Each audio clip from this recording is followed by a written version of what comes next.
আমা আমা আমার ফুটার কি হয়েছে? এই অবস্থা কেডা করছে গো বৌমা? হ্যাঁ, আমারও তো বালা ফুটটারে কেডা এই মারতে মারলো? ওয়াল্লা গো, কি করছে আমার ফুটটারে রে? সকালে খালি খায় ঘর তো বের হয়েছে। আল্লাহ গো, ও বৌমা কেডা করছে এই অবস্থা? আমার ফুটে শরীর সময় খায় খালি কইছে, মা তোমার কি লাগবো? আমি কইছি রে বাবা, আমার কিচ্ছু লাগতো না।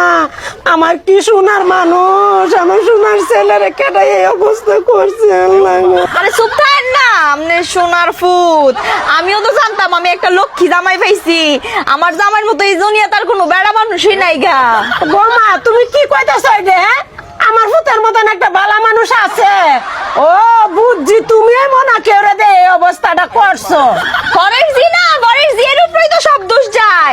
আমনের সোনার ফুতের জিগান কেমনে হাত ভাঙছে, কি করছে? কেমনে কি হয়েছে? বৌমার কথাবার্তা তো কিস্তা বুঝতাছি না। ব্যথা ব্যথা গো মা, ব্যথা। ওই ধরুন ব্যথা ব্যথাই করবো, আইদা উত্তর দিতে পারতো না। আমার কপাল খারাপ, আমি কেমনে এর লোকে সংসার করবো আমি বুঝতাম পারতাছি না। আমি এই দৃশ্য দেখার আগে কেড়ে মরলাম না। ওই ছেলে কি এই কথাটা কও না তুমি?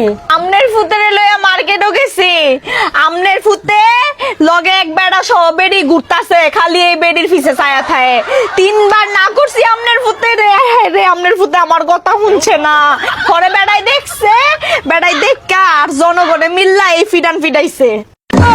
哎呦我的妈！